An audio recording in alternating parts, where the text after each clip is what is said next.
Up-and-coming director Marty Scorsese has an issue with the Marvel movies. We ask famed voice actor Maurice LaMarche if he feels the same way on this week's Dude Soup. That's pretty good. I'm into That's it. good. Yeah. That's good. Sensational. Yeah, I feel like you tune in at 7 o'clock for the nightly news with that one. I better stick around. Kick it off really, really quick. Just to thank you to our sponsors this episode. Honey, join honey.com/dude, Quip at getquip.com/dude, and stamps.com at stamps.com. Thank you for sponsoring us. Today we have a real treat on the show. Happy to be here. Adam's going to do his Andre the Giant impression. Oh, that's the one you wanted me to do. Okay. What'd you think? Thor? Oh, right. I after a night of drinking, I can do an okay Thor voice, but only because it blows all the phlegm out. Yes. Yeah. And I did it once I tweeted it in a video once, and Lisa, you do a great Thor. I was like, don't make me do this. I thought they were making me do it in front of you, and that was Andre the Giant. I'll do Andre for you later. All right. Okay, well, the real treat is that we have famous voice actor Maurice LaMarche. That's an oxymoron, by the way. Is it redundant? Famous and voice actor just don't go. Oh. And you can't have both. You're a voice actor or you're famous, but anyway, It's perfect. say- All the acclaim. The characters are famous. There you go. I'm Perfect. just grateful to be working. Is that Rip Taylor? No, that's Charles Nelson Riley. Oh, yeah. Oh, Rip God Taylor. rest would have Rip been Taylor's topical. soul. I was Yeah. going to say. Never got the chance to work with him. With Rip? Never worked with Rip. Oh, Rip. That A lot of explains people the I know lack did. of confetti in your hair. It certainly does, and the lack of Rip Taylor impression. But Charles Nelson Riley is the next best. He was the second call. Okay, got it. Charles Nelson Riley was second call if you couldn't get Paul Lynde in the 1960s and 70s in Hollywood. Yes, as the flamboyant, as he said on the Johnny Carson show, he goes, Johnny, I always seem to play the fop. I remember that episode, Johnny. Now that I wish I You guys remember who Johnny Carson was? Yeah, Oh, yes. I've heard the name. Because as you can see, white beard, white hair, old guy. Is it I'm Martin? the old guy here. Is it I'll be Martin making Short? reference to things. that Martin you Short guys- does this Johnny Carson? Or is it Yeah, Dana where he Carvey? gets, no. I think it's Dana Carvey does Dana does a great. does Johnny Yeah. Carson getting pulled over. Yeah. I was having a schnoopel. I was It's different. having a schnootful. Yeah. At the Copacabana room. Yeah. Anyway, but we all when we first met you were like beside ourselves. I think we're all still nervous to be talking to you. Really? Yeah. I'm nervous to be talking to you Yeah. guys because you're young and you're dialed into everything, and I'm kind of like I'm isolated in my house on the hill, and I'm like old Bruce Wayne in Batman 1999 or whatever it was, Batman 2000, and I'm cut off from everything. You've had some hand in virtually everything we've ever loved. Past and present, Animaniacs, Pinky and the Brain, Disenchantment, Love, Death and Robots, Powerpuff Girls, Simpsons, Rick and Morty, Transformers, Batman, Zootopia, Looney Tunes, like Why don't I have higher Spider-Man. self-esteem then? This is what I want to know. All my circuits? Johnny Bravo. All Hey, my Arnold. circuits. It's still one of The my greatest robot acting unit of all You time. make Adam giddy like a school I know. girl. Because it's like it's Unholy acting talent. And I pass it on to you. this is like an early birthday and Christmas all crammed His into one. reputation is Let's being the have the grumpy cake one. brought in now. Yeah, please just put me out of my business. Just like end it right there where it's like I'm at peak happiness. Goodbye. Yeah, it's fine. Look at the size of that cake. Yeah, I don't. It's definitely. We were just talking about. Why did it have to be cake? James was just showing Maurice his Harrison Ford Harrison Ford impression. impression. Before we roll. Yeah. Yeah. Well, we a all good impression. we all do dumb voice impersonations. So do here. I. We do. You do it professionally. We do it to make each other laugh because mine are usually No, terrible. that's why I do it too, and I've just managed to trick people into paying me for it. Oh, I see. I still remember what was the movie? The Johnny Depp film Ed Wood. Yes. Where I remember reading that bit of trivia that I was like, oh, that was voice actor Maurice LaMarche who's dubbing over Vincent D'Onofrio. I was like, well, damn straight, he does a good Orson Welles. Like, Yeah, that was a weird one. That we did that one. That was like, I remember we recorded it on my birthday, and I flew up to San Francisco, and I was like, my big concern was, my wife's got a birthday dinner put together for me. I want to be back home in time. Will you be fly me back to LA in time, eh? I don't know why my Canadian accent came back on me. I don't know. I seem like in your most desperate of moments, it leaks out. Yeah. No, that was a very cool day, and Tim directed the session, and I remember feeling just like horribly guilty that, here I was. Vince D'Onofrio was a phenomenal actor. I'd seen his work before, and I was like, is he gonna hate me for the rest of my life now? But when Tim Burton calls on you to help him make his best picture ever, you don't say no. So I went up and dubbed the scene, and you were in Dark Shadows. I thought we were talking about Planet of the Apes, but right. Okay. Sorry. Go on. Yes. Yeah. I don't know. I feel Ed Wood is his strongest film. Mm-hmm. That's just my personal opinion. Wow. But because I'm in it.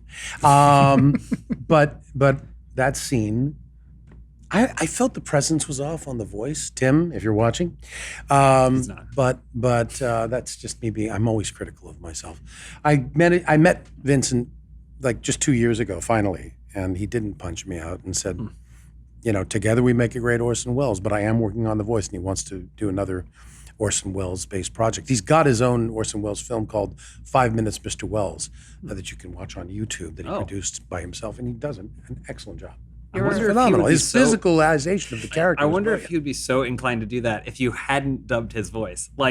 For him, it feels like he started a race and then he never reached the finish line. So now he has this thing in his head where he's constantly chasing Orson Welles. Someday I will be the full Welles. I will do it. No. He's a great guy too. Yeah. He's a very intense fellow, but a terrific guy. I really enjoyed meeting him, and we banter back and forth on Twitter, and twit back and forth on Banter, which is another website. Well, we want to know all about your banters and your Twitters. But first, we thought it was really convenient and coincidental that you were coming on the show today after that Martin Scorsese. Am I saying it right? Because I say Scorsese, and you said Scorsese. Scorsese is how we were always taught to pronounce it when we were doing Goodfeathers.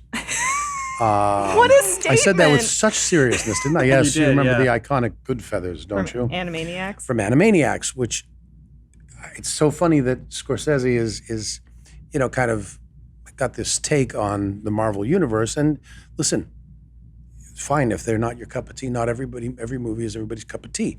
But Scorsese was really into the Goodfeathers. Was he? Spielberg, and we'd hear these things secondhand through Gene McCurdy and Andrea Romano, but they were in close contact with Steven. Steven, I love that I get to call him that. Anyway, but they were in close contact with Steven. We get these stories back that Scorsese, every time they finished a Goodfeathers, Steven would have a video cassette at his house, and Marty Scorsese would go over to Steven's house to watch the latest Goodfeathers episode. He loved it. So, it's like, that's very, very, very, very light entertainment, and he was into it. And I wonder if that's just him, his changing tastes or something. Because his exact statement on the Marvel Cinematic Universe was, "I don't see them. I tried, but that's not cinema." Didn't say that about Goodfeathers. Right. Honestly, the closest I can think of them, as well as they are made, with actors doing the best they can under the circumstances, is theme parks. It isn't the cinema of human beings trying to convey emotional, psychological experiences to another human being, which he's one of those people that Martin Scorsese can criticize anything, and I'm like, okay. He's kind of earned a certain amount of clout, Yes. But I was thinking of this in parallels to the voice acting world and animation, because, I do think that just from the voice actor friends I have, a lot of them feel like they haven't reached this pinnacle of being pursued as real actors, real acting, or it's totally legitimate. And I wanted to know if that's something you feel that way about or don't. Well, it's kind of a two-headed, a two-headed beast. On the one hand, we do feel like the redheaded stepchildren of all of show business. On the other hand, everybody and their brother wants to do it. I think in the latest Addams Family movie, I don't think there's a single journeyman voice actor in the entire cast.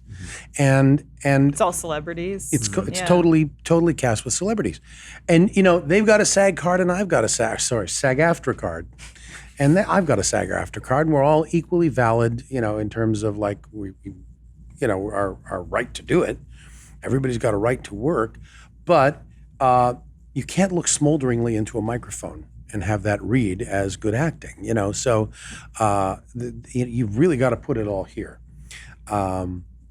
And conversely, my big problem when I do an on-camera thing is I still fall into that first-year actor thing of what do I do with my hands in this scene, or where do I look, or whatever.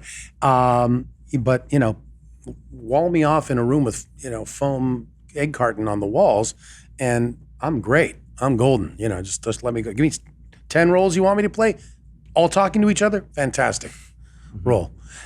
So on the one hand, we've got this technique that on-camera people marvel at, no pun intended.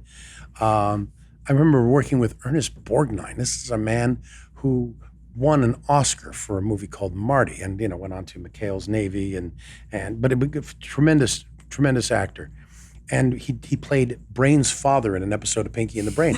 And he was just like looking at me because I was doing Brain and I was doing another character and I was teaching him how to move the pages silently, and it was like a whole other thing to him, a whole other technique. And so I'm not saying our genre is more valid in any way, but it is its own thing. And so there's always that wrestling inside of are we valuable within the business? Yeah.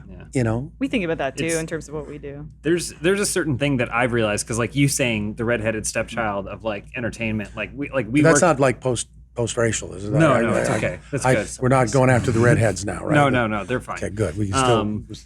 Well, even if they say something, we're not going to listen. Right. But I think it's working in YouTube, which is where we primarily work, is another thing too. It's what you described is very similar, which is that we do this thing. If we walked into a television executive studio with an idea, we'd be laughed out of the room. If we walked into a movie studio's place with an idea or concept or a plan for ourselves or whatever, we'd be laughed out of the room. But that doesn't mean that people still don't envy what we do incredibly. People often describe what we do as like a dream job. It's really good, I think, because of the environment that we foster. And sometimes more eyeballs are on what you're doing than are on a network TV series. Yeah, right. But or it at least as many. It doesn't necessarily count in the same way, but I think it's an interesting thing. I also think that I've only worked in the entertainment industry for 10 years, but the perception within is very different than the perception without. So the skill set discrepancy that you're describing, I think, is invisible to most people. Because they just see the finished product. I think I love Charlize Theron. She thinks she's an amazing actor, but even in the trailer for Addams Family, you can hear her voice slipping. In I haven't she has heard an it. accent, and it's sometimes there and sometimes not, and there's these things. And again, not to discredit her. I had the same, by the way, observation about the late Carrie Fisher. In I didn't know whether she was, I thought I smelled your foul stench when I got on board. Yeah. What is this, a rescue or a? But when I close my eyes and Adam does Under the Giant, I don't even see Adam anymore. Yeah, it's crazy, right? Well, your eyes are closed. Oh, that's true. Okay. I'll get him to do it before the podcast is save over. it for the end. Save my for the favorite. end, really? Yeah, yes. No, I want to hear it now. You want to hear it? Well, give me some. Well, ask Andre a question. Anyone, please. Andre, what was it like when Samuel Beckett drove you to school? It was a good time. We went down to the How many beers did you drink last night? the nut they would give me to fill my hand. How do you feel about the Dread Pirate Roberts, Andre? I crush him. Also, I love Princess Bride. Is one of my favorite movies ever. So, So good. you just fold your tongue. It's easy. No, it doesn't. So you could do it. That does. It sounds You sound just way like worse. It's like there's two of them here. Yeah. I also It's great. cried watching that documentary. So good. Mm-hmm. Makes me laugh every time. Hulk Hogan. Wait. That tragic documentary makes you laugh every time? Adam's impression. Adam's impression of the tragic Once documentary. again, it's an impersonation of an impression. Andre, Yes. I'm sorry. I know you're flying to Tokyo tonight, but we can only book you one seat, not two seats side by side. I sit in the back. The bathroom's clogged, Andre. We're gonna have to pull a sheet over you, so that way you have to poop in the cabin. I'll fly the plane. I know what he's saying, but it still sounds inaudible. Anyway. Oh, well, so Martin Scorsese doesn't like this. I what was- we're doing. No. Oh yeah, I hate to think what he thinks about what we do. I was talking to Unfortunately, he doesn't think about what you do. I was talking to my wife Jess about this because she's an artist. She draws for, and there's the October thing, Inktober, and there's an interesting like discourse in the artist community of like, well, in order to do Inktober, you must draw pen to paper. You cannot do digital art. Right. And I was like, what a weird way to gatekeep art in a weird way. And that's sort of how I feel about when you're arguing about Marvel movies or movies like voice acting, like art is art, and to discredit it in one way because like, well, it's not true art or it's not this and not that. It's like, it's entertainment. It's a different kind of entertainment. It may not be for you, but to say it's not one thing or the other. I think at the end of the day, it's a form of entertainment and it's artistic entertainment one way or commercial, but it can still be both in a way. I don't know.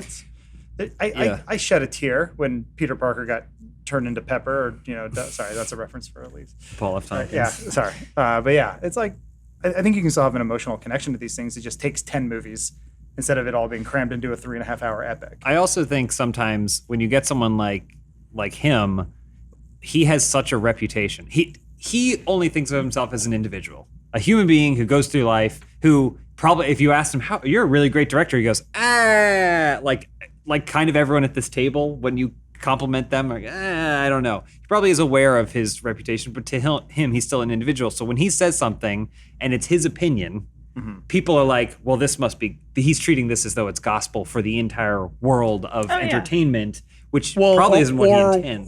We're treating it like that. Yeah. But it just could be an offhand thing that he said to somebody when Yeah. there was a mic running. Yeah. He might not be You into know, It doesn't seem like he begrudges anyone else enjoying them.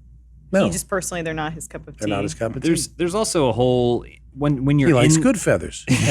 He's a Warner Brothers animation guy. classic I'm a cinema. Goodfeathers man. It would have been better if he said like Thor 2 was underrated and that like Yeah, something and, like, really controversial. yeah, like Ragnarok didn't do it for him. He's like Thor 2 money. Yeah. He's like those dark eyes are like what?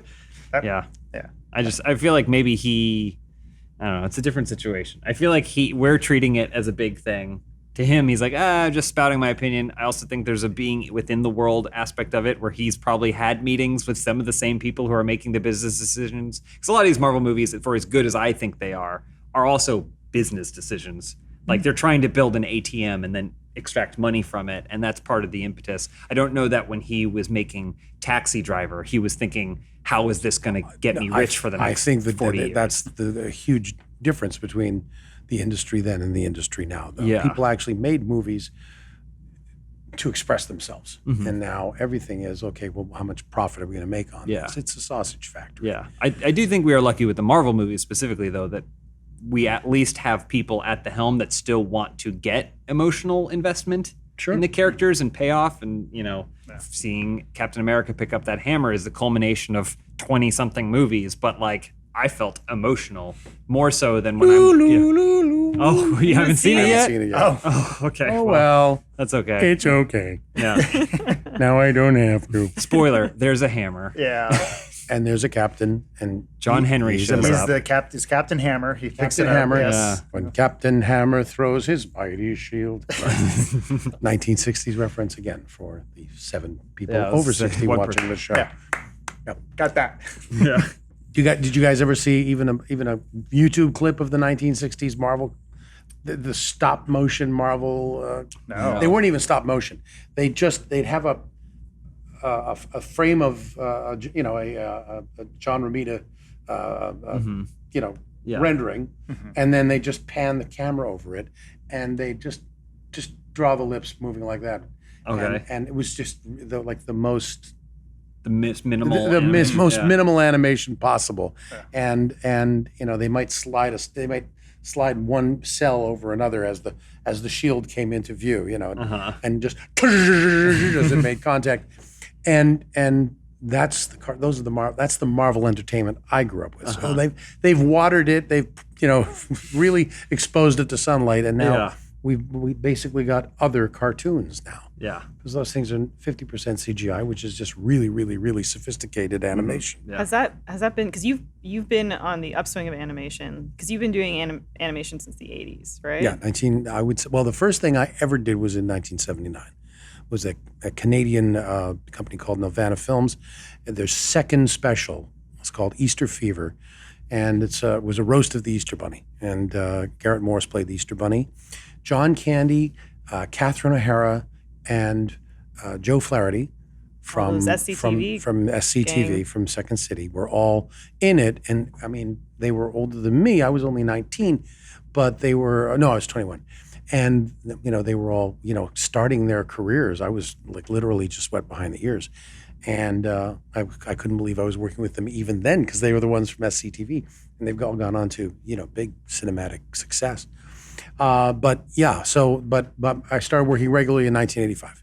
Okay, so I mean, Inspector Gadget and then Real Ghostbusters. Because you were the chief in Inspector Gadget. I was the chief in season 2. That's right, Gadget. I based him on Walter Cronkite. That's the way it is when something blows up in your face. Okay. So anyway. I always had a theory about Inspector Gadget that if it's wrong, don't tell me. But it's that the chief is Dr. Claw, because who would want to kill Gadget more than the person who blows him up every single episode? Ooh, that's an interesting theory. He always knows where Dr. Claw is up to and what he's doing. He provides Gadget the information, but every single episode is a trap. Does this theory also apply to the Matthew Broderick? It does carry over, yeah. Okay. It seamlessly carries over. What about the French Stewart Inspector Gadget? Was that a sequel to the Matthew Broderick? That was 2, yeah. Yeah. Wow. Well, there were two. Frank Welker played Dr. Claw in season 2. I think Don Franks, Cree Summer Franks' dad played him in season 1, but it was always a different actor playing the chief. So. Okay. But you know what? They just came out with the fact that the idea that the frozen parents' sunken ship was the ship that Ariel was floating around in. With all of the treasure, and that they survived and fathered Tarzan. So there could be anything. It's all up for grabs. Yeah. But do you feel like you've seen a major change in animation from your start to now? Definitely in terms of the technique of animation, yeah, which I have nothing to do with. Has voice acting changed? Yeah. On my contribution, yeah, they want a more organic kind of performance now. The direction I keep getting is less cartoony. Less like campy. Less. So, I've done like Justin Roiland. I get to call him Justin.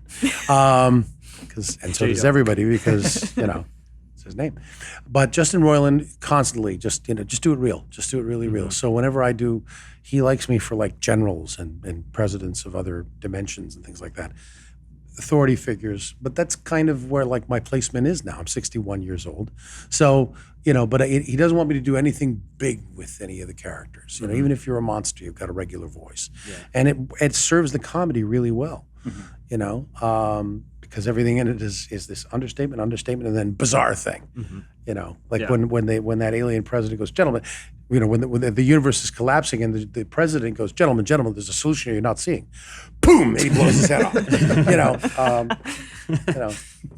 That kind of moment. Yeah. But like in terms of like nothing's changed in the last 30, 40 years though, where it's been like you still record the audio beforehand and then they animate to your voice. Correct. And things like that. Yeah. So. Yeah. I mean, I guess there's, mocap is now, they still animate to the mocap, but the actor has even more choice in sort of what direction the character goes in mocap, but they're only doing that with action things. Like I would love it if we could actually do Pinky and the Brain in motion capture. The problem is I'm taller than Rob Paulson, so they'd have to dig a trench for me, I think they put a stick on his back or something. That's how they do knee pads. Yeah. Oh, yeah. I just, walk around like my Hervé Villachez impression. Well, it's good that you mentioned Rob Paulson because we're going to get to some news from him after our break, our first ad break from Honey. 9 times out of 10, shopping online beats going to the store. It's easy to find everything you want, you don't have to wait in lines, and it saves time for you to do some other stuff you really want to do during your day. But 9 times out of 10, you're overpaying when you shop online, unless you use Honey. For those of you who don't know, Honey is a free browser extension that saves you money everywhere you shop online. It finds codes and coupons and other discounts across the web and applies them for you automatically, meaning you're not overpaying anymore. Shopping using Honey makes me feel like I can splurge on myself, since I know that I'll be saving the most money I can. And best of all, I'm not wasting my own time searching for deals. Honey does that for me. Over 100 million people are already saving with Honey, and the company has over 100,000 plus 5-star reviews on the Chrome store. Listen, there's really no reason to not use Honey. It's free to use, installs on your computer in just 2 clicks, and it'll save you money so you can treat yourself to something nice. Get Honey for free at joinhoney.com/dude. That's joinhoney.com/dude. So thank you, Honey, for the sponsorship. I don't have a smart Segu to get back into our conversation here. Maurice just let me know during the ad break that... I don't say Segu. You say Segu. I say Segway. I say Segway. No, you Okay, should be. But yeah, there's some big news that you're tied to that broke today. Yeah, the day that we are actually doing this live. Yeah. And it broke because, and Rob Paulson definitely said, my book drops on October 8th, and the news is in the book. So Warner Brothers, if you want to, come out with the news before that, great. But no, it's out. We are part of the new Animaniacs reboot. The original cast is coming back. Cool. In my own tweet today, I just said the worst kept, best kept secret in animation is out there. Slap the cuffs on us, I guess. Because I guess we're in violation of our NDA. But what can you do? Yes. New Animaniacs coming to you next summer from Hulu, maybe fall. We don't have an actual start date yet when it drops, but new Animaniacs with a pinky in the brain in, I believe, all but 1 episode. Wow. So is everyone reaching out to you today now that his book is out? I'm getting, my Twitter is, if not blowing up, certainly gaining a lot of weight. Yeah. It's gassy. It's bloating. It's bloating. Yeah. Oh man, how does it feel to be? How long has it been since you guys? Since we got to play the characters Yeah. last time we did it was in 1998. Now we've been at work on the show for a year now. Okay. So it just feels that now it's like I hope we get to do more because we're kind of coming to the, we're coming around the clubhouse turn on the order. So I just hope Hulu asks for big order for season 2. But it's been tremendous. The show, without telling you too much, the show is tailored a little bit more to this decade. Rather in the 1990s was a little more kid friendly. We're a little more adult now. That doesn't mean a lot of sex jokes or anything like that, but we don't deny the existence of sex in the show. The show was classy but adult in a weird way. We've lost the classy. Yeah, I mean, I think it's a reason why I'm kidding. I gravitated towards like The Simpsons and shows like Animaniacs where you didn't quite get the jokes, but you knew you should. You knew there was a cadence of a joke. Yeah. Yes. Yeah, like I should be laughing here. There's nothing here Yeah. to tell me to laugh, but like also I'm learning things in a weird way. Like Right. the states, not that I memorized them, but I don't know. I thought shows like that just I don't know if they exist anymore. It was such a unique show, and I think some of that I won't say mandate because again we're not on a network that has the standards and practices. There actually was an educational mandate in place in the 1990s, so that songs like "The Countries of the World" and the State Capitol song and to the parts of the brain, which I've had more doctors, nurses, EMTs. Tell me when they come up to me at cons where I'm signing, your parts of the brain song helped me memorize and pass my anatomy exam. And I go, well, don't thank me, thank Tom Minton. He's the one who wrote the lyrics to that one. And Tom Minton is the actual brain. Mm-hmm. Tom Minton is the physical model for brain, which I did not know Tom then. So when I saw brain, I saw Orson Welles. Okay. And so I just sort of channeled Orson Welles thinking, oh, they've drawn this Orson Welles lab mouse for me. Yeah, but yeah. Tom Minton is Google Tom Minton at home, folks, and you'll see a human version of the brain. Pouchy cheeks, furrowed brow, and one of the more brilliant human beings. I see it. Yeah, right?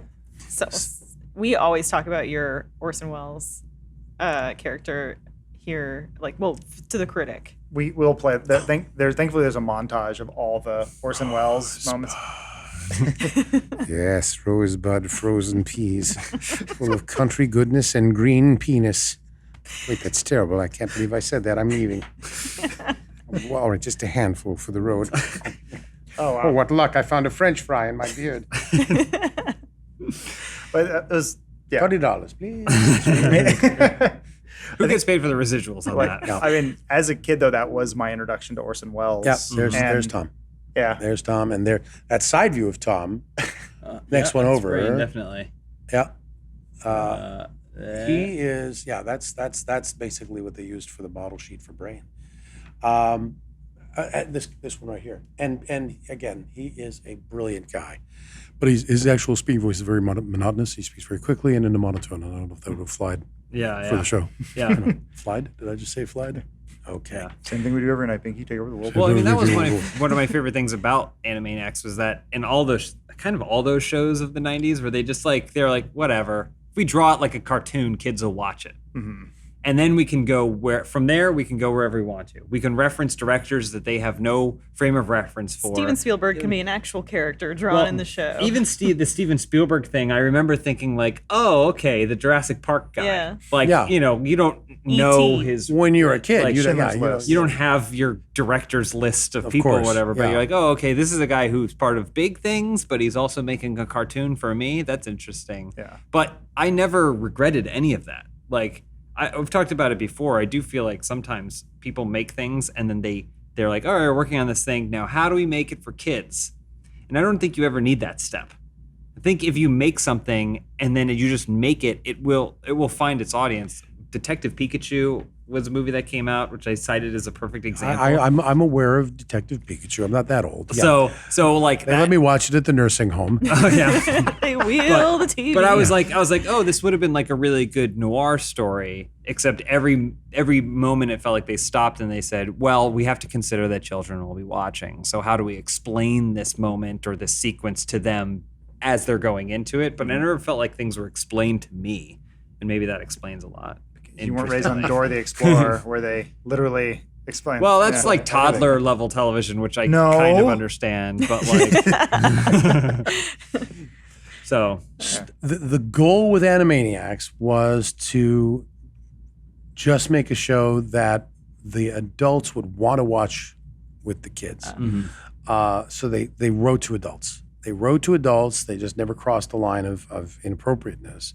But they wrote the show to adults, and you're right. The kids found their place with the things they liked because Pinky was, and just in case of Pinky the Brain, he was goofy and silly, and children loved him and adults loved the Brain. Yeah. So but I think the goal was always with the mandate from Steven, and then Tom Ruger took the reins on that and just made a show that makes us laugh.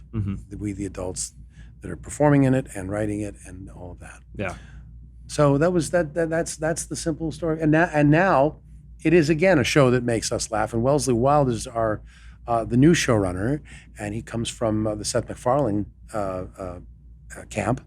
But so the show's got a little more edge. Brain it's been 20 years. Everybody's aged in real time and yet stayed the same because that's what happens to cartoons. But Brain's maybe just a little more pissed off that in 20 years he hasn't managed to take over the world. So he's got a little bit more edge to him. Got it. But I think you're going to dig it. And again, we're a good year away from seeing it, if not more. But it's definitely something for our times. That's cool. I'm very excited about it. Do you feel like an ownership over the characters you play? Or Some. Brain definitely.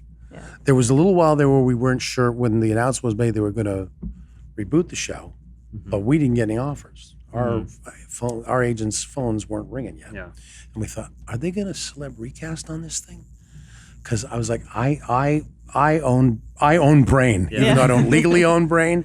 Brain's my baby of all the characters I've done. I can't even say that about Egon and Real Ghostbusters because I'm just channeling Harold. But Brain, I just feel like I breathed life into him, and I would cry if I had to watch anybody else play him. Yes, Brain. Exactly right. Yeah, That is, we were talking about that earlier, though. That's sort of I feel like the lack of respect that's given to voice actors, where you breathe life into this character and you create it for a generation, and that the fact that someone would have that meeting and say, well, what if Cumberbatch was in it? It's a big name. It's like that. Well, in the case of a our lot of show, letters. in the case of our show, I have it on the very best authority that Stephen went into the pitches, and he himself went and pitched the show, and went into the pitches with all of the streaming services. And Hulu was the one who got it, but he went in with pictures of Rob Paulson, Jess Harnell, Tress MacNeille, and me, and laid them out on the coffee table and said, "These are our stars. We don't replace them.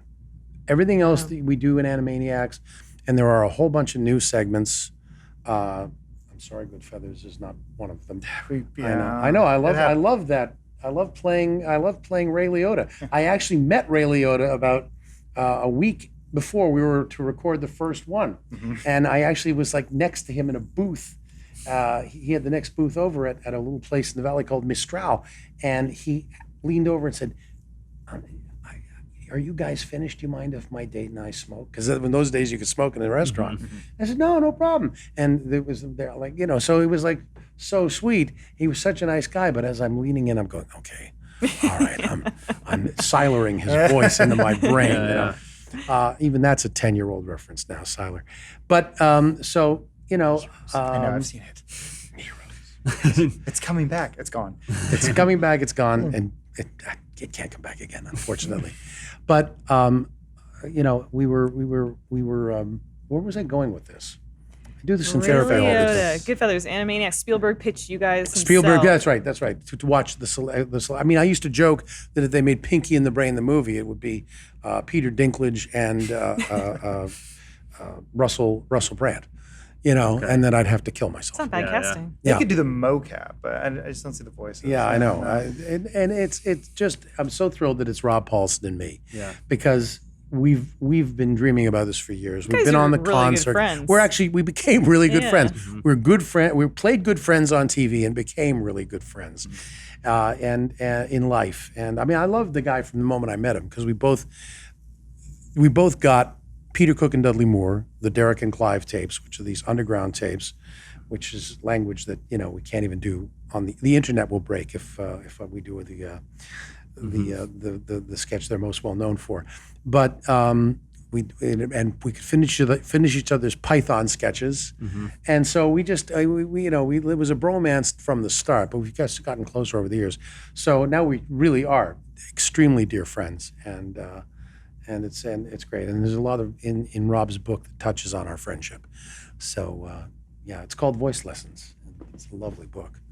I'm plugging Rob's book. That's what a good friend I am. I've got nothing to win to this situation, but I want my Bal's book to do well. Adam, you brought something that you can plug if you want. I went home this weekend, and my mom she's getting ready to retire, and she's moving out of the house. And I went to the closet where she kept a lot of VHSs that we grew up with, and thankfully she still had my Pinky and the Brain, Pinky and the Brain Christmas. Pinky and the Brain Christmas. I believe it's only 30 minutes long, maybe? Wow. Do you think the word Narf is Narf written in the description light, on the back of the box? I bet it must be.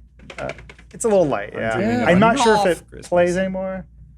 Yeah, I'm sure. Those things that's analog media, baby. Yeah. That stuff It's was going there. to play It's the until whole the end thing. of time. Yeah, it's the only thing on it, so it's a 30-minute long. Well, we also had a collection of it was just the Pinky and the Brain sketches, basically, but as a collection that you could, come on, man. Oh, he's going to sell that on eBay. It's worth something now. Sell it on eBay. But I was gonna, if you wouldn't mind, I was gonna get it signed and then take it back home and put it somewhere. Okay, Screw it. that's fine. How would Andre react? Thank you so much. Oh, that's convenient that you had a pen I don't have to there. wait at Wow, was look it at that. the I'm Comic-Con going this to weekend? sign the whole thing. Please Go do. for it. And leave like a little space for Rob Paulson over here. While Adam's shamelessly getting his paraphernalia signed, why don't we hear a word from Quip? This episode of Dude Soup is brought to you by Quip. Simplify your morning and evening routines with a straightforward electric toothbrush from Quip. The lightweight, compact design provides sensitive sonic vibrations for an effective clean that's gentle on your gums. Do you realize that up to 90% of brushers don't brush for long enough or often favor one section of their mouth over the other? I was shocked to learn this myself. I was. But with Quip's built-in 2-minute timer, you'll be reminded every 30 seconds that it's time to switch sides, ensuring an even clean. Also, brand new brush heads are delivered automatically on a dentist-recommended 3-month schedule for just $5. My Quip brush provides me with all the benefits of a full-size electric toothbrush in a package that's half the size. No bulky chargers, no old worn-out brushes, and you still get a fresh, healthy smile. That's why I love Quip and why it's perfect for getting back into a routine. Quip starts at just $25, and you can go up to getquip.com/dude right now and get your first refill pack for free. That's your first refill pack at getquip.com, getquip.com/dude. Thank you, Quip, for your sponsorship. And thank you, Maurice, for humoring Adam. I will not We sell really this. appreciate it. I promise. You can't. It's personalized to you. Aw. Actually, Adam, have a ponderingly good Christmas. Yes, the brain. Thank There you go, man. Thank you so much. Are you going to That's- talk about how Amoeba sells? Well, yeah, one of my greatest regrets is I went to Amoeba Music shortly after I moved here, and it was when I would I owned a lot of movies. I still do, but like I was like, oh, I just collect movies, and they had a copy of The Wrestler, Mickey Rourke's The Mickey Wrestler, Rourke, which I really enjoy, and I was like, oh, maybe I should buy this. It was signed. It was a Blu-ray that was signed by Mickey Rourke to some guy named David. And I was like, oh, well, I guess I shouldn't. But then as soon as I left, I realized, like, no, that's way better than if Mickey Rourke had signed something to me. Like having the story of like, no, I have David's copy of The Wrestler that Mickey Rourke David signed fell on a for hard time. I was going to say, what must have happened to David that he would have to You part could with just his slide the beloved- thing out, even if you want to get rid of the media. He had his wedding ring and his copy of Yeah. The Wrestler sign. Yeah. So I'm saying I hope David ends up with this. No. That's mine. When Adam sells it to Amoeba. You could also always change your name to David. That's true. That's true. But also, shout out to my mom for having a good eye on good media and It's exposing. in really nice shape too. Yeah, I mean, I've had things that look like they've been eaten by a dog and come out the other end that I've had to sign. So it's really nice. I mean, even in 1998, I was like, why are we still holding on to the VHSs, Mom? But even in She knew. in 2019, She they're said, still "Someday still there, untouched." Yeah, I couldn't You're gonna find meet that brain. Yeah. One day when the internet is shut down, with a giant switch, you'll have that to watch. And then eats the tape. Oh God. You garbage media. But I don't know. My mom raised me on Pinky the Brain and The Simpsons, and I had friends who weren't allowed to watch shows like that because their parents said it was bad entertainment or like. I don't understand. Yeah, I don't get it. I don't know. I was lucky for And being, yet, The Simpsons went to church every Sunday and had a grandfather living in their home with them. It's a nuclear family structure. I don't see, yes, exactly. They had their problems, but they never divorced or separated, except for a little bit in that movie. But I don't see any bad family values there apart from child abuse, which is a time-honored American tradition and Canadian. Yeah. I guess you're right. Is that where it got its start? They had 2 Sideshow Bob episodes back to back, and it was the one where the episode starts with them watching dinosaurs, the short-lived Muppet puppet show, or whatever. Yes. But it's a Bart like sort of analog, and then he's like, "Don't have a pterodactyl, man," and they're like, "What an original idea!" Like, wow, it's like watching us on TV. I have a question for you. Yes. Have you ever done any voiceover for puppets of any kind? Yes. My first Emmy nomination was on a puppet show. I know. It's a line worthy of Calculon. Why, my first Emmy nomination was on a puppet show. However, I finally won for playing Calculon, star of all my circuits and a man with unholy acting talent. I know I already did in the first segment, but for those who missed it. Anyway, I was on a show called DC Follies, which was a live-action puppet show from the Crofts, Sid and Marty Croft. 1989, syndicated, political puppet show, life-size puppets of political figures. George H.W. Bush was president at this point. And so Quayle, Dan Quayle, George Bush. He was an endless. Geraldo Rivera, Nixon, Carter, Ford. They would all be in this bar. So imagine a puppeteer down there with a character whose head is bigger than yours, in a full suit, and you have to convert. Fred Willard was the only human on the show, and just brilliant. Because Fred would forget he was talking to a puppet, and therefore that came through in his performance. I mean, I feel so lucky that I got to work with Fred Willard on this. So funny. Another great so Canadian. Is Fred Canadian? He's Canadian, right? I don't think so. Oh, I think he's no. like from Ohio or Illinois, somewhere Are in you the just Midwest. associating Oh, him with he the is. Christopher Guest crew? That might be why. Right. Yeah. You Right. can't have him. Yeah. Sorry. Don't you have Everybody enough? gets one. Yeah. That's right. Those aren't the type of puppets they use in that Genesis music video, right? Well, that was Spitting Image, and I also, before I did DC Follies, I have the privilege of being in both shows. So I did the very first Spitting Image US special, which is coming. They are coming back now. Spitting Image is doing new stuff. It's a nightmare. Yeah, It's, and then Yeah, I know the into DC puppets. Follies. So that's I've had a fair bit of experience with that.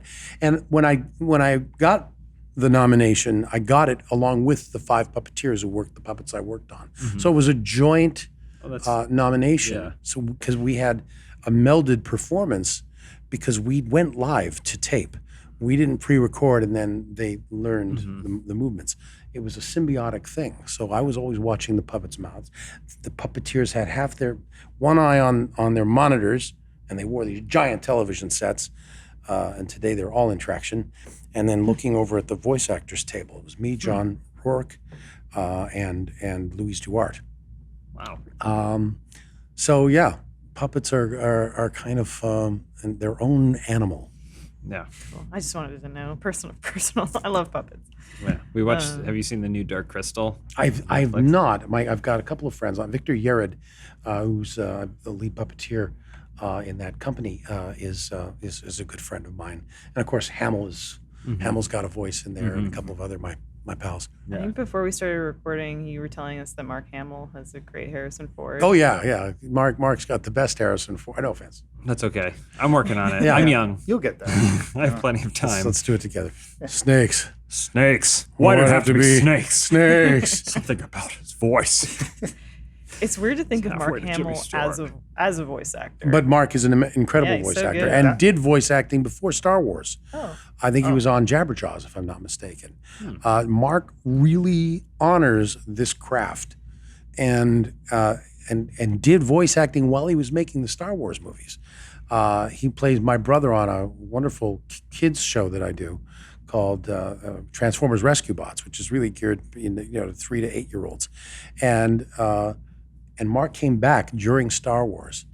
Of course, it was episode 7 where he had no lines and one scene, but he went over and remember he went over for the reading. He read the stage direction. That was his job at the table reading of the Star Wars movie script.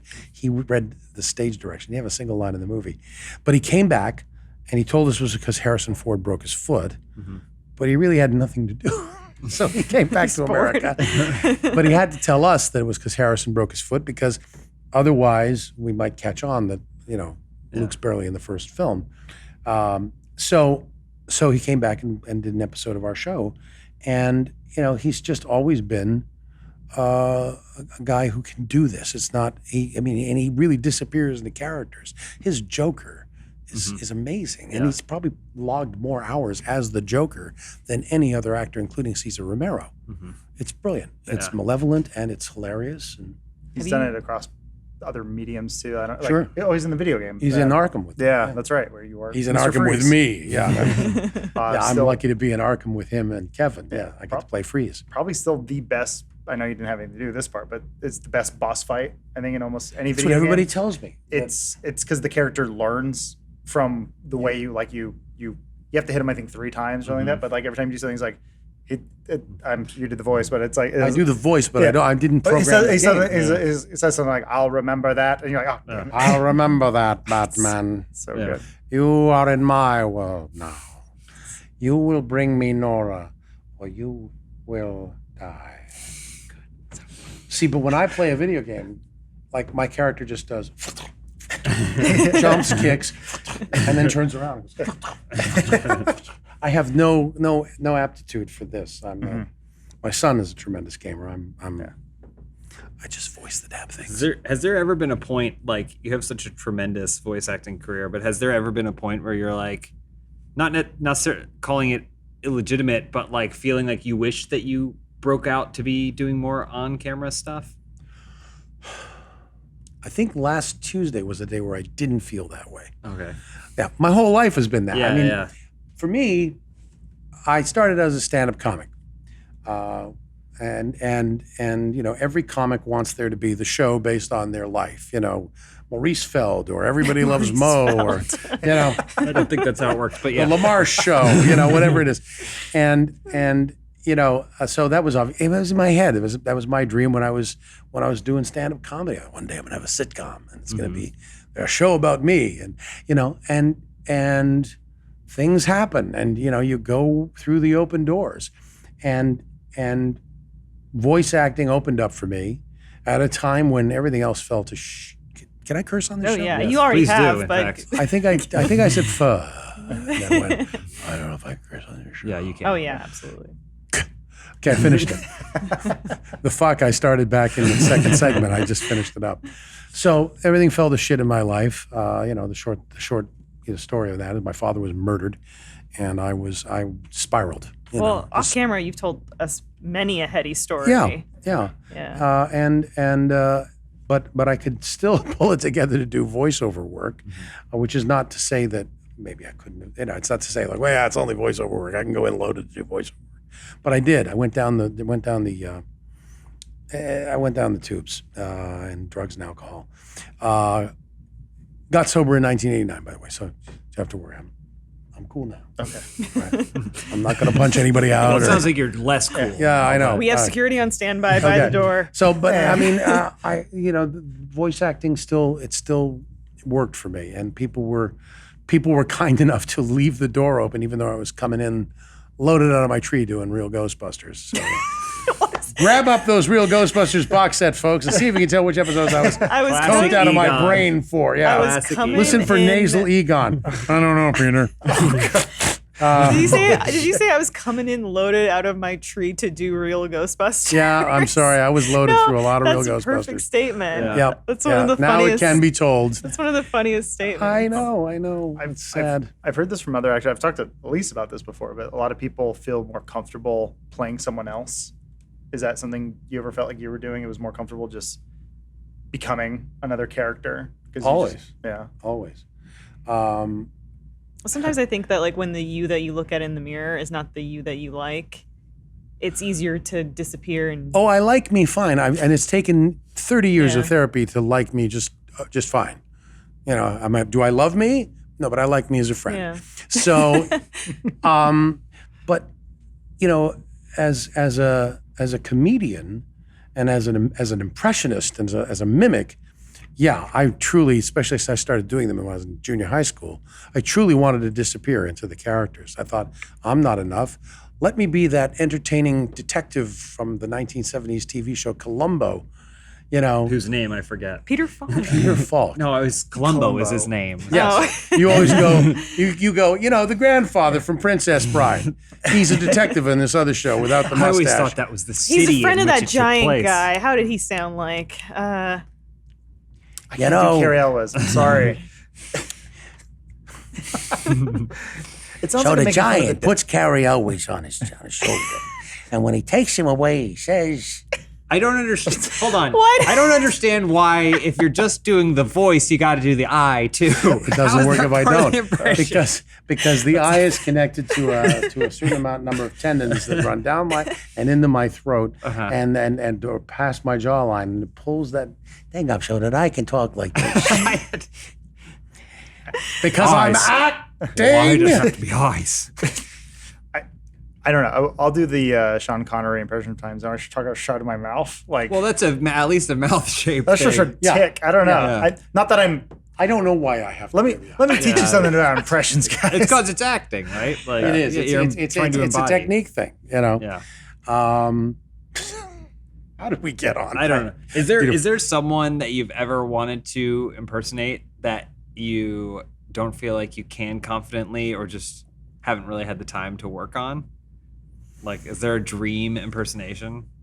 Well, I used to say I can't do John Wayne, but I now actually can. Okay. Because I was one of those people that really got into the outtake tapes before they were all over YouTube. People gave me outtakes of everything. That's where I learned a lot of the Shatner stuff. That I don't say sabotage. You say sabotage. I say sabotage. I had that tape before anybody else. Yeah. I gave that tape to Billy West when he was on the Stern Show, and I said, don't play this for anybody. Okay, this is just for you. And he gave me the Jack Palance thing. You know, which I was, don't know what that is. now look, we're going to do this a little while longer, and then that's it. Because I can't keep doing it the way you want. I can only do it by, wait a minute, lady. I am only doing this the best that I can do. And if you're not satisfied with my best, then that's too fucking bad.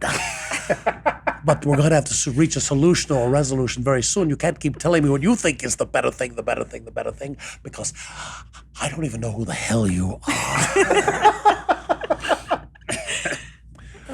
So I give this to Billy. Billy goes back to the Stern Show, and Monday it's on the air. He's like, hey, Billy. Billy gave me this great tape, Robin. Listen to this, William Shatner. Spock sabotaged the system. Spock restored the atmosphere. Spock sabotaged the system. I wish I knew what to do. Observations, Mr. Spock. Bill, that line, sabotage, could you pronounce that sabotage? I don't say sabotage. You say sabotage. I say sabotage. And Shatner actually comes in to defend himself against. They goad him. It's like a month, and then he finally comes in, and he has such a good time on the show, and shows that he can take a joke, and has a sense of humor about himself that almost rejuvenates his career. You know, so Shatner owes me dinner. That's all I gotta say. I'm the tipping point, baby. Yeah. Well, like the in the critic, the reference to the Orson Welles, I'd never even known those tapes existed until years later when YouTube does the comparison of, well, here's this and then here's it's like, oh, those are actually there's footage of him. We all love drunk. that stuff. We would.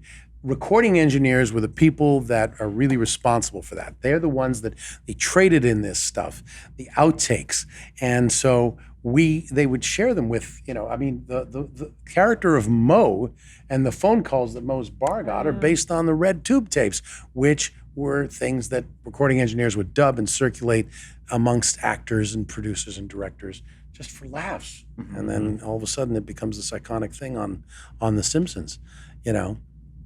So, you know, that was my drug in the early 90s, was just listening to those things and building my repertoire of, I can't hear Matt Groening and I cannot say the word two without thinking of Casey Kasem from that outtake about the dead dog. But before the dead dog rant, he's doing a station ID. He goes, join us this Saturday morning and every Saturday morning at 2. And so every time there's the word two shows up in a script, or, you know, how many are you going to order? Two. We just do it and we crack up. Well, we'll be back with some more from Maurice, but right now a word from stamps.com. Who really has time to go to the post office? You're busy. Who's got time for all that traffic, parking, lugging your mail and packages? It's a real hassle. That's why you need stamps.com, one of the most popular time-saving tools for small businesses. Stamps.com eliminates trips to the post office and saves you money with discounts that you can't even get at the post office. They bring you all the amazing services of the U.S. Postal Service right to your computer, whether you're a small office sending invoices, an online seller shipping out products, or even a warehouse sending thousands of packages a day. Stamps.com can handle it all with ease. Simply use your computer to print official U.S. postage 24/7 for any letter, package, class of mail, anywhere you want to send. Once your mail is ready, just hand it to your mail carrier or drop it in a mailbox. It's that simple. With Stamps.com, you get 5 cents off every first-class stamp and up to 40% off priority mail. Not to mention, it's a fraction of the cost of those expensive postage meters. Stamps.com is a no-brainer, saving you time and money. It's no wonder over 700,000 small businesses already use Stamps.com. Right now, our listeners get a special offer that includes a 4-week trial, plus free postage, and a digital scale without any long-term commitment. Just go to Stamps.com, click on the microphone at the top of the page, and type in DUDE. That's Stamps.com, and enter DUDE, D-U-D-E. Thank you, Stamps.com. Thank you, Stamps.com. We're about to play 6 Degrees of Maurice LaMarche. But before we get to that, you have a show that's pretty big time. Just one. Yeah. Well, I mean, it's freshly dropped. That sounds terrible. Sounds like it's like a mixtape. Something, yeah. It's dropped. It's a rap just album dropped. Working upon. Disenchantment Season 2 on Netflix. And, I mean, if you were stuck with us through Season 1, some people felt it moved a little slowly. I say we laid the pipe for 7 episodes. Then the show got good for the last 3. And now all of Season 2 is just one great episode after another. So Tune us in. Tune us in. Nobody tunes anymore. Tune? Give us a click. Give us a stream on Netflix. Disenchantment. You're going to love it. Cool. So before the show, we were talking about how you have your hand in virtually everything. Anything that we can think of, you've touched in some way, in an appropriate way. Yes, always appropriate. And Consensual. This is a post #MeToo generation. exactly. So yes, always appropriate. But I was trying to figure out if there's someone that you can't be connected to, a la Kevin Bacon's 6 Degrees of Kevin Bacon. Yes. By the You- way, I took over the part of Balto from Kevin Bacon. So There you go. Well, we did that one. We okay, got that one. there we go. Yeah, I don't Ball know. 2. Let's see if we can stump the 6 Degrees okay. machine. The Rock. Except we're the machine. We are the machine. The movie The Rock or Dwayne, the actor? Okay. Dwayne The Rock Rock Johnson. Maurice The Rock LaMarche. Johnson. To The me. Moana's the Well- connection there. Oh, okay, yeah. Yeah. Because then we get all the way to Disney. Yeah. So The Rock was Maui in Moana, Uh-huh. That's one. which also starred Jermaine Clement. Jermaine, too. I'm trying, and Okay. then I should probably look these things up and just scroll mean, till I see Who is a name I recognize. He was the fart in Rick and Morty. 3. Oh yeah. Yeah. There we go. 3 Oh. degrees. and then Good yeah, job. there you And, go. and you're on the same show. Okay. All right, we got there. You guys are much better at this than I am, and I'm me. This is a party trick I would do as a kid. And growing up, one of my mom's friends said, "That's useless. It'll never do any good for you. Stop it now." Mhm. Ah, Mom. Mom's Sorry. friend. Well, And this guy- throw out that Mom's pinky in the friend. brain, Ah, BHS. Right. Lady Gaga. Lady Gaga. Lady- Okay, so Brad. Two- Lady Gaga. Theodore Carson. Well, What did Lady say when she was That's easy. 6 months old? Yeah. It's easy. Bradley Cooper. Bradley Who's Cooper. Rocket Raccoon in Guardians of the Galaxy. Yeah. Who is? Marty Scorsese hates it. Right. Let's see. So the connecting tissue there is going to be. I mean, we can get out of that. What's that? I mean, there's a huge cast in that, so we can Yeah. Rocket Raccoon's in all of those movies. Oh, okay. So, I was gonna say you can just. Okay, yeah, go nuts. I'm just trying to think. Who's the? I can't think of his name. The guy who played Castle. Rocket Raccoon. Okay, here we go. Nathan Fillion? Nathan Rocket- Fillion is in Guardians of the Galaxy. Oh, okay. Yeah. And Okay, so we're gonna okay. Nathan Fillion? Greg Okay. Grunberg Okay. is in I can do- Stars Born. Oh, he is? Who- yes. Okay, boom. We go straight from Who was in Heroes with with Zachary Quinto, Maurice LaMarche. who was and Zachary Quinto was with Chris Pine in Star Trek, and Chris Pine does an impression of you for those car commercials. I probably get congratulated every week on being the new voice of BMW. Yeah. And because I used to be the voice of Lexus. Yeah. From 2009 to 2016. And I guess Chris Pine is kind of honoring me, shall we say? I don't know. His read is very similar Yeah. to what I did when I was the voice of Lexus. So, but I've got yeah, I love Chris Pine. I think he's a great Captain Kirk, and I guess he sounds a little like me. But I've got a better one. Greg Grunberg was in Star is Born, who was in Heroes with me because before Zach Quinto was Siler, I was the voice of Siler. Oh. Episode 2. Don't look back. I was the voice of Siler on the answering machine. My friend Jeff Loeb, who I've known for 20 years already at that point, called me up and just said, we need a like if we could get Kevin Spacey, that's who I'd want. So just something that does that sort of malevolent yet friendly sounding thing. So I just came in and recorded it in voiceover. So I was actually the first Siler. So, So there's our by system. episode 2, they still didn't know what they were doing. They had no plan for that. No, and they show. didn't go back and change it. They didn't go back and have Zach dub it. Yeah. And there were lots of first Siler ate brains, then he didn't eat brains. He's a bad guy, then he's a good guy. Yeah. Well, that was the debate at the time too, because Lost was out, and they're like, "See, Heroes answers the questions. Lost just keeps bringing them up." And then season 2, like, we don't know what the fuck we're doing. Like, we were just playing it by ear. Season 2, Yeah. a second season. 2. Snoop Dogg. Ooh, that's good. Snoop Dogg Whoa. is friends with what's her Dr. name? Dre. Oh, What's her name? What's Who? the Martha. movie he What's was? her? Katy Perry. No, Martha Stewart. Martha Stewart, who went to to jail. jail, who did time with Maurice LaMarche. There you go. What's that movie he was in? The like Soul Plane? Soul Plane. Oh, I was gonna say that. Were you with anyone from Soul Plane? No. Oh, I'm okay. not. I'm looking though. He was okay. he was in like a porno, but he didn't do Never any mind. porn work. Never mind. He was just in it. Snoop Dogg appeared in this episode of Simpsons as Snoop Dogg. That shouldn't count. That shouldn't count. Everybody's done this. Yeah, Simpsons it sort of connects the entire world. All right. Snoop Dogg was in Turbo, Okay. The All right. snail movie? the snail movie with Chris Parnell, who was in Rick and Morty Mhm. with Maurice LaMarche. There you go. There it is. I feel like there's some kind of like maniacal power that you are deriving from this game. No, everybody's connected by 6 Let's degrees. try it with me. Now try it with me. You have Yeah, who pick you someone from the list and try it with me. Elon Musk. Nope, nothing. No connection Musk. whatsoever. Why did it have to be Musk. Musk? Why did it have to be Musk? Well, Is that it? Well, darn. I mean, I Is have that it? more. I we have can't more. stump Yeah. I don't. 6 degrees of Maurice LaMarche. What is your IMDb acting credits up to now? Is it like the 5, the 1 800s? million. No, what am I up to? I don't know, man. I mean, because it gives you many different things. It gives you an episode count or a project count. As an actor, I have 487 titles, which is half what Frank Welker has. If that is Frank not Welker might have, next to Mel Blanc, the most credits on the IMDb as an actor. I think he's hit 1,000 now. Wow. But he's been working since 1969. Yeah. I mean, he's the original and still Freddy on Scooby-Doo. oh my God. Yeah, Which actor was that? Frank Welker. There's another actor I always see his name pop up. He's a man with like a small little ponytail, glasses. Fred Steven something. Seagal. Fred Tatasciore.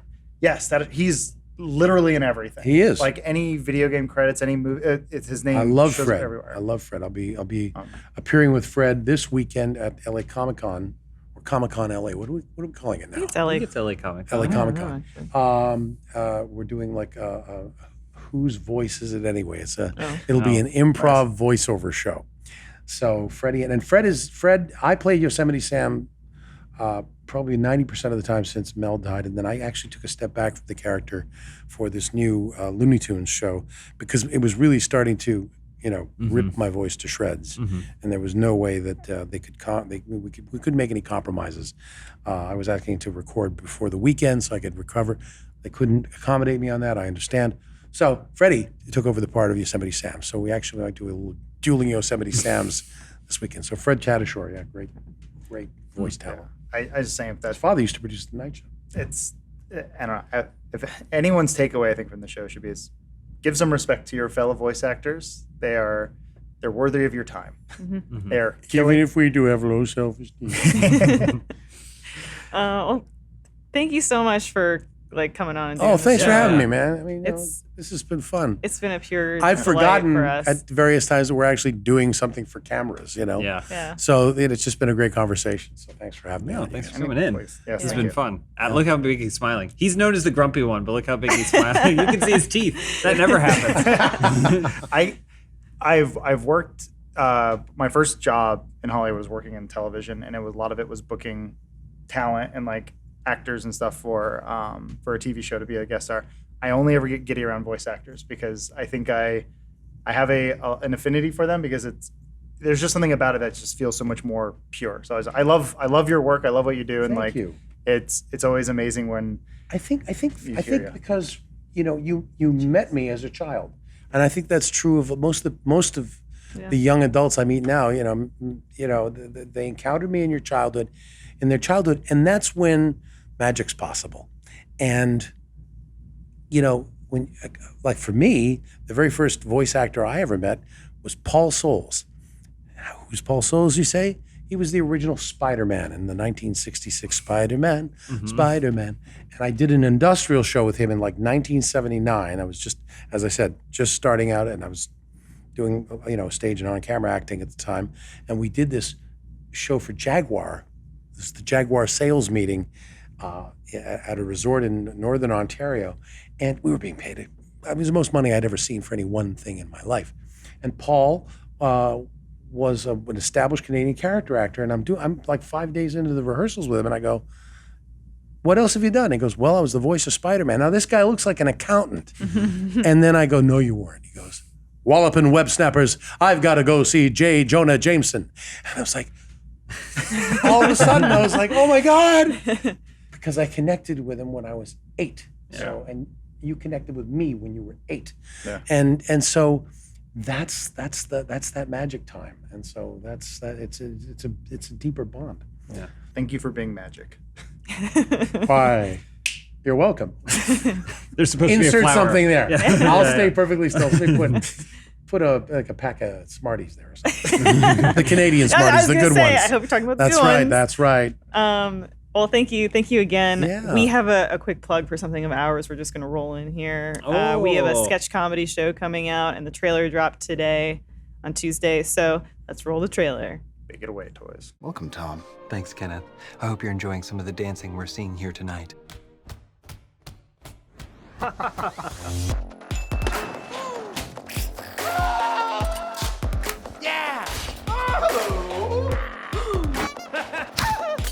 How about this? That Patty was my best friend! Is the horse a pedophile? Heart of Davy Jones. What in tarnation's going on? Obviously, you're the alien. You can barely move your body. I love you, Crab King.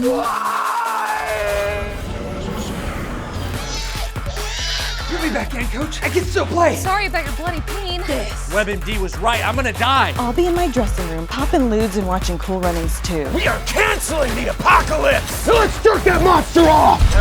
Whoa. I'm sorry. What are we doing? What the fuck is going on? Number 1, step forward and say the line.